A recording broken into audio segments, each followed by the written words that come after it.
Mixed by Aditya Recording Studio, Gopalganj.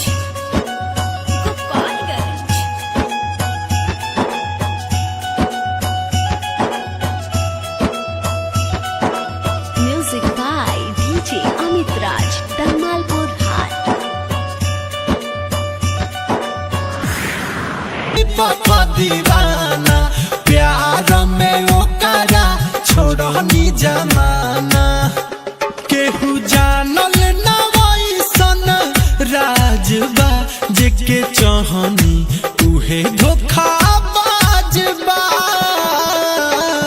हमके पता चलल आजबा जेके चाहनी उहे धोखा